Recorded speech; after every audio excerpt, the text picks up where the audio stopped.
Hi guys, this is Kristen Angelica and welcome to my blog. So please subscribe and click the notification bell. For today's video, I'm going to tell you about the Philippine-American War. So the Philippine-American War, it is also known as the Philippine Insurrection or the Philippine War of Independence. It is a significant armed conflict that occurred between the United States and also the Philippines. It is from 1899 to 1902.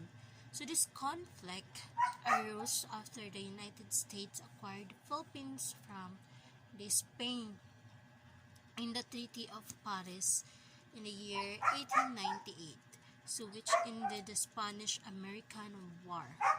So the roots of the Philippine-American War can be tracked back to the Filipino desire for independence and self-determination. Before ang Spanish colonization, katong sa 16th century, so ang Pilipinas was a collection of various indigenous kingdoms of sultanates, sultan. So over the centuries, ang island came under sa Spanish rule and the Philippines became an integral part of the Spanish colonial empire. So during the late 19th century, Filipino nationalists and movements led by figures like parehas ni Dr. Rizal and also ni Andres Bonifacio sought to free the Philippines from Spanish colonial rule. So the Katipunan, it is a secret society. Ang founder niya is si Andres Bonifacio. So it played a key role in the uprising against Spaniards.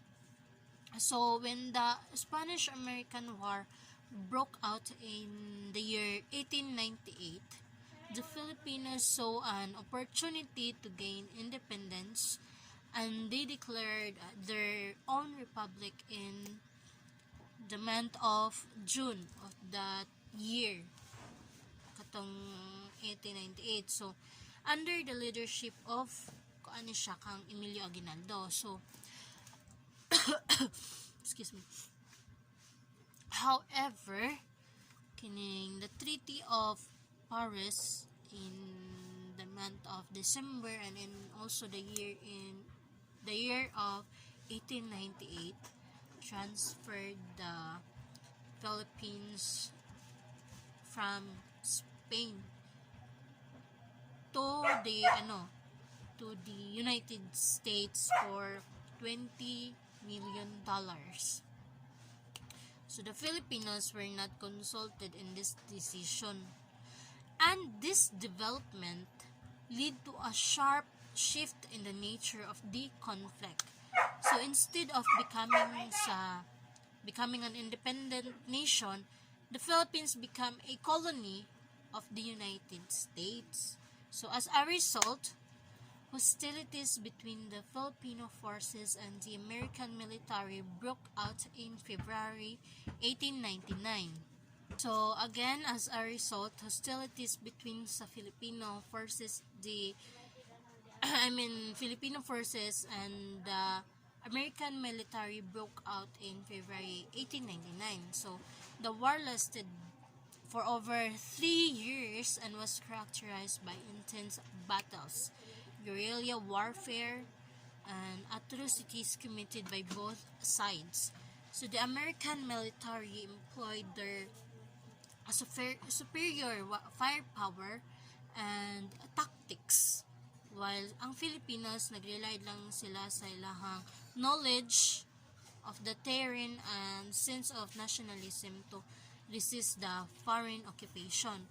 So throughout the conflict, both sides experienced significant casualties and also hardships, of course. Civilian casualties were also common, as the war often fought in densely populated mga areas. One of the most infamous incidents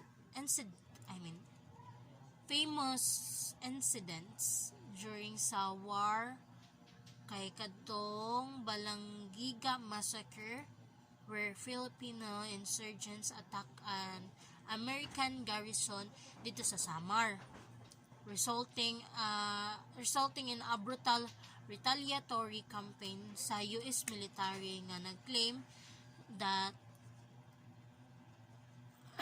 claim many civilian lives. So the war was widely covered in the American press, which sometimes usahay portrayed the Filipinos as savage and uncivilized.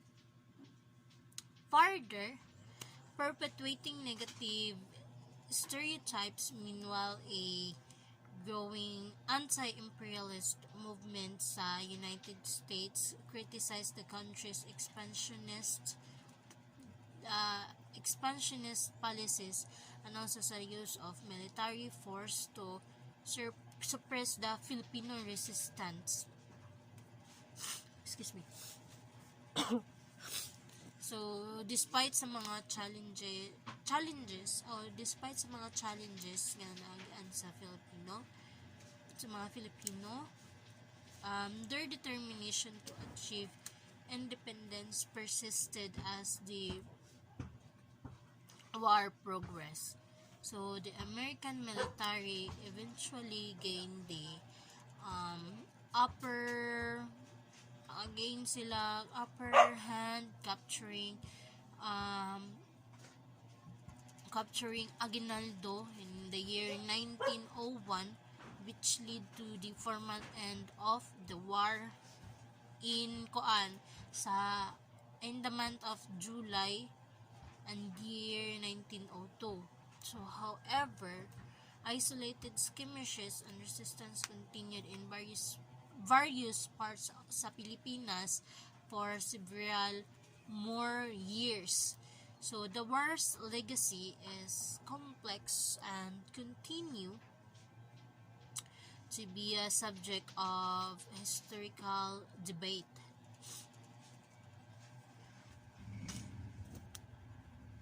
So, sorry.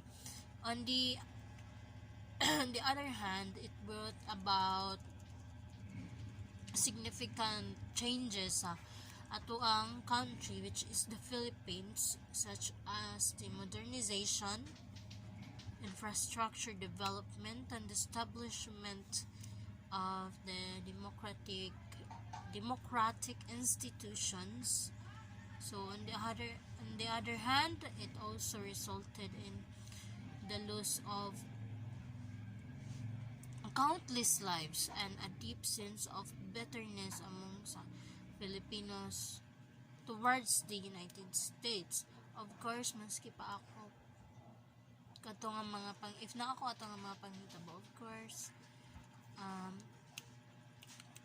malain jud ko or magdumot jud ko sa United States. Kay daghanan kay na wala nga kinabuhi tungod ato nga war, tungod sa United States ato sila. So the American war was significantly influenced the trajectory sa Philippine history. So shaping its relationship sa United States and leaving a lasting impact on its complicities and consequences of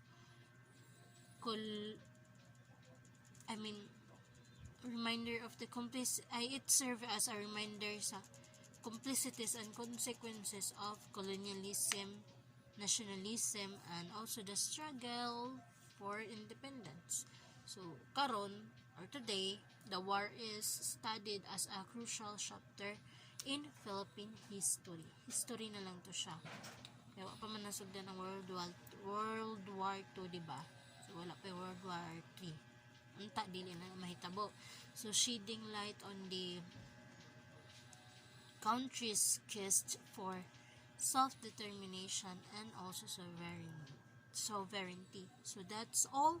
And also, please share this video, like, and subscribe to my YouTube channel again. Thank you. Bye bye.